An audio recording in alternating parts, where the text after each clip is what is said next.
Kun sagantaa BBC Afaan Oromooti. Nu waliin tura.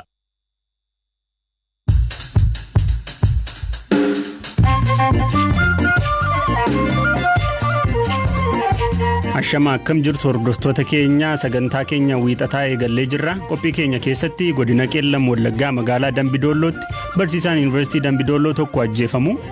Jabaatiin saanduqa gadi ba'uuf ka'e balbala kana gadi waan ta'eef akka gadi baane karaa borootiin gaafa baane salaalluuf ilaalu battaluma sanatti du'e hafuuraan baafannee. Hoogganaan bulchiinsaa fi nageenya godinichaa qaamni nageenyaa mootummaa ofii ajjeefamaa jira malee nama ajjeesaa hin jiru jedhu. Achi buutee Mahammad Deeksisoo irrattis maatii dubbifnee jirra. Nama akka isaa bakka jiru hin beekne kana dhiisiiti ka bakka jiru beeksisanii buufata poolisii mana hidhaati baasaa kun ofii barbaadan waan barbaadan irratti dalagu. Dameen Telekoomii Itoophiyaa jaarmiyaalee idil addunyaa lamaaf banaa ta'uun carraa maalii qaba jennee ogeessa gaafanneerra kan isinii dhiyeessu Angalaanaa Balaa nu waliin tura.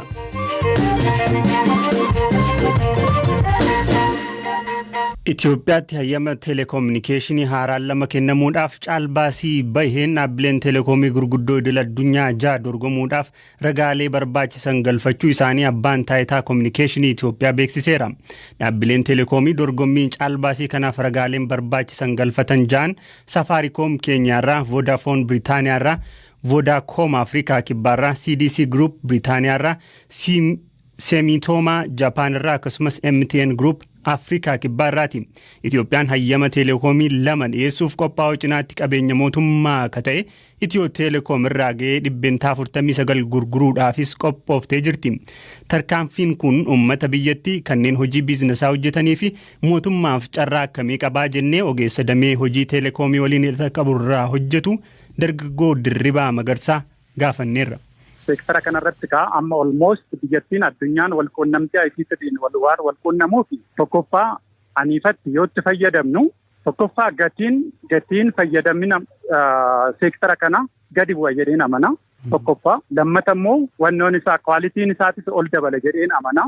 Maallaqni mootummaan asirratti invest godhu sun bakkee biraatitti too kan fayyadamu ta'e anaaf yookaan daandii haarawaa banamuu danda'a bakkee tokkotti yookaan immoo bishaan argachuu hin danda'a. Yookiin immoo ibsaa argachuu hin danda'a jechaadha. Maallaqni sun waan karaa sanitti deemu. Hojiilee biizinesii xixiqqoo kanneen tajaajila telekoomii wajjin wal qabatan biroo fi carraa bal'isuu danda'a jettee yaadda akkamittiin sun hojjechuu danda'a?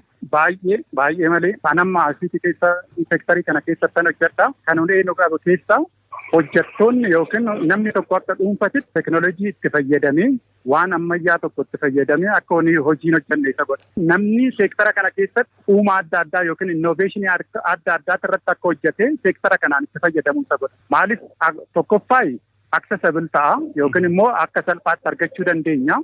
Lammata gatiin isaa gadi bu'aadha. Sadaffaan immoo kwaalitiin isaa waan gaarii ta'eef hojii innoveeshin irratti fokas akka godhu nama godha namni. ICT qofa irratti motii dinagdee keessatti ta'uu danda'a yookiin immoo qonna irratti ta'uu danda'a yookiin immoo dinagdee biraa seektara biraa keessatti ta'uu danda'a. Teekinooloojii kana fayyadamanii maaliif gatiin isaa waan salphaa ta'eef akka innoveet godhu innoveeshiniin immoo maallaqa buusaa maallaqni sun immoo dinagdee jajjabeessa jedhee nama.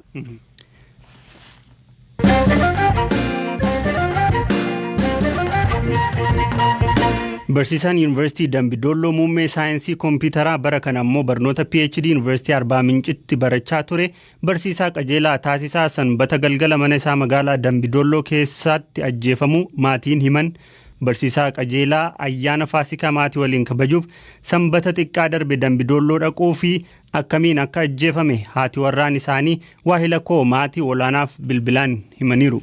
Barnoota PhD barachuudhaaf Arbaa Mincitti barataadha. Ayyaana Faasikaa fuuldura jiru kana asumatti sinii wajjin ba'a jedheetu kan badduraadha kan inni as dhufe.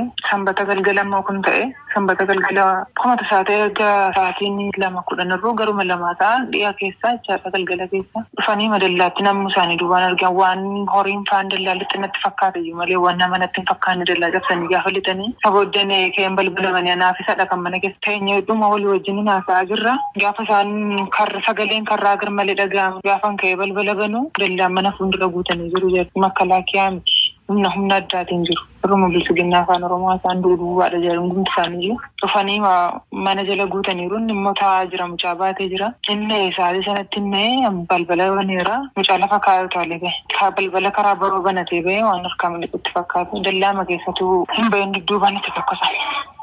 Manuma biratti tokkosan gadi bahee karaa dudduubaatiin gadi bahee barooma manaatti dallaama keenya keessaa kanuma kan keenya keessatti jechaadha fuulduraan gadi hin baanin. Itti tokkosanii nafisaan tokkosaan oolchuu hin dandeenye. Morma keessa ture mormuu maccitee walitti qabamuu hin dandeenye bakka. San booda maal godhan immoo ajjeesaniituma deeman? Sana booda achoodha ajjeesanii raawwatanii isaan achoo ol galanii anaan abbaan manaan keessa jira naan jedhan. Waan inni harkaa bayyuu natti fakkaate malee waan miidhameyyuu natti hin fakkaanne ture sa'aatii sanatti ol liqanii taa'ee moobaayilii irraa saarjeffachuu jedhee kompiitara kanarraa hojii hojjetus kan koos jira ture. Kompiitara kanuma kan Damdolloo Yuunivarsiitiidha.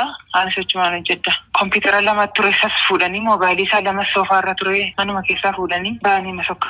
Balbala kana gaafa duukaa gadi ba'uuf koo balbala kanarra kan geenye mucaa baadheen isaan duukaa gadi ba'uuf ka'e balbala kanarratti hafta waan ta'eef akka gadi hin baane naan jedha. Bakka sana booda ol deebi'ee karaa birootiin gaafa baanee isa ilaallu inni raawwateera. Afurru keessa hin jiru. Battaluma sanatti du'e afuraan baafanne bakka daqiiqaaf iyyuu turuu hin dandeenye. Maaliif akkana ta'e tarii kana dura barbaadamaa ture yookaan immoo poolisootaan hordofamaa ture immoo maaliif tarkaanfii kun irratti fudhatame? Haga guyyaa irraatti mana dhufanii waan akkasiitiif namni gaafate hin jiru. Garuu kanaan dura yeroo inni barumsaaf adeeme ji'a 3 akkas dura yuunivarsiitii dhaqanii gaafataniiru jechuu dhageen ture. Sanaan ala mana dhufanii namni takka gaafatee hin beeku. Isaanis mana keenya ga'anii hin beekan. Nuuf immoo gubbaan inni dhamaa laqqam godhan ibsuu danda'a isa kana. Ani akkamitti ibsuu dandeenya kunoo gadda baay'ee cimaadha gadda laphee keenya cabsuudha. Noosa kanatti hin yaadne kanatti sinenne wanta akkasiisa mudata jedhee yaadee hin beeku. Sa'aatii wanti sun ta'etti hundumti saanaaf iyyuu rifannaa ture waan ta'eef bakka wanti hundumti bitaa sanatti galee waan sa'aatii sanatti ta'e waan hundumaa adda baasee beeku akkanatti cime dura deebi'ee yaadachuudhaaf jechaadha. Barsiisaa qajeelaa abbaa daa'ima tokko yoo ta'u haati warraa isaa daa'ima lammaffaa ol fageessu ta'uu dubbatu. Sirni awwaalchaa isaa har'aachuma magaalaa Dambidoollootti raawwateera. Hoogganaan bulchiinsaa fi nageenya godina Qeellam Wallaggaa obbo Tasammaa Waariyoo ajjechaa maatiin himan kana qaamni nageenyaa mootummaa akka hin raawwanne BBC'tti himaniiru. Qaamni ragaa qabaa jedhu immoo qaama ilaallatuuf dhiyeessuu danda'a jedhan. Miti kaleessa naannoo saayitii tokko walakkaa booddee magaalaa keenyatti kan nuti beellu miseensa poolisii idilee tokko rasaasaan namni hin beekamne rukute. Poolisiin sun amma hospitaala galee riiferiin barraa'ee Finfinnee deemee jira. Innis namni jettan kun naafaaraa hin nageenye. Obbo Tasammaa isin hoogganaa nageenya godinaati miti? Itti gaafatamaa wajjin bulchiinsaaf nageenya godina Qeellam Wallaggaadha. Kaleessa galgala gara sa'aatii 2 barsiisaan yuunivarsiitii Dambidoolloo humna nageenyaa namoonni nuti dubbisne humna addaa poolisii Oromiyaati jedhanii isaaniin manuma isaanii keessatti qe'uma isaanii keessatti ajjeefamuu isaanii qulqulleeffanneerra. Isin quba hin qabdanii oduu kana? Waan amma isin jettan kana har'aa ganama naannoo saayitii 4 booda barsiisaatu tokkotu du'ee waan jedhamu nu dhageenye. Barsiisaan kun maali akka ta'e dhukkubee nama tajjeeraa waan adda baafannee beeknu hin qabnu humna nama kana rukuteef hin beeknachuu barbaade. Haala qabatamaa godina Qeellam Wallaggaatiin gadda gaafa roobii darbee tiraafikiin keenya hojiirra rukutamee kufee amma riiferiitee Finfinnee darbee jira. Torbanuma sana keessa namni Jamaal jedhamu nama beekamne rasaasaan du'ee jira jiraaraan magaalaa.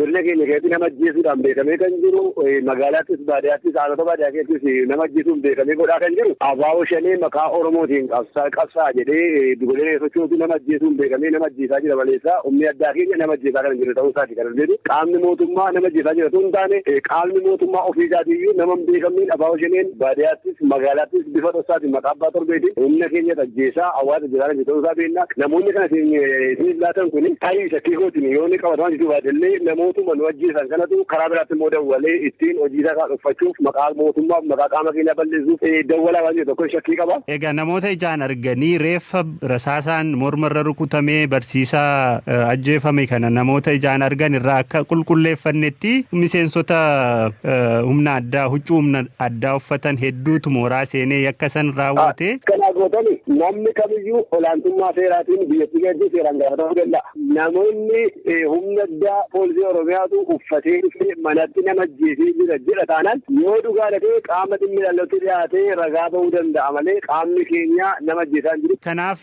humni addaa Oromiyaa yakka yookaan ajjeechaa kana hin raawwanne naan jettu. Hin raawwanne.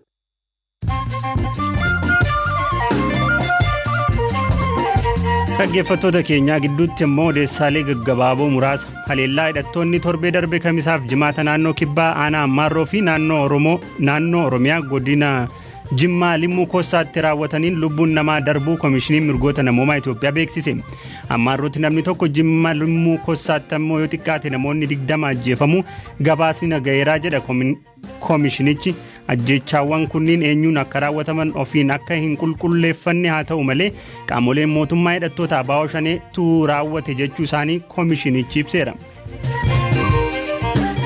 Gajaraan 100,000 fi 86,000 ol karaa seeraan alaa Chaayinaa irraa Itoophiyaa galee to'annoo jala oolchee jedha ministeerri galiiwwanii. Meeshaan kun torbee lama dura konteenara 4 fe'amee ragaa sobaa seera qabeessummaa fi gibirri itti kaffalamuu isaa agarsiisuun gara biyyaa gale. Koomishiniin gumruukaa fi waajjirri tikaa damee Moojoo hordoffii taasisaniin to'annoo jala oolfamuu OBN gabaaseera. Mootummaan Keeniyaa egeree baqattootaa irratti karoorri ifaan akka jiraatuu fi rakkoon akka furamu barbaade malee buufataalee baqattootaa Dadaabiif Kakumaa cufuuf miti jedhee dhaabbata mootummoota gamtoomaniitti koomishinii olaanaan dhimma baqattootaa.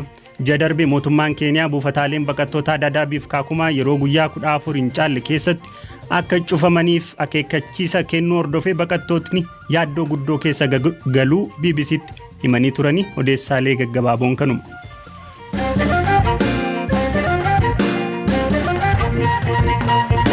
Odeessa keenya ka xumuraan eebbifamaan Yuunivarsiitii Jimmaa ka guraan ala darbe sagantaa eebba barattoota yuunivarsiitichaa irratti hidhamtoonni siyaasaa akka hiikamanii fi haa caaluu gaafachuu isaan hidhame Muhammad Deeksisoo ergaachi buutee isaa dhabanii torbee 3 ga'uu maatiin BBCtti himan. Abukaattonni isaas bakka inni jiru waan hin beekneef karaa seeraa mirga isaa gaafachuu hin dandeenye jedhu beekaa Toomaa gabaasa qaba.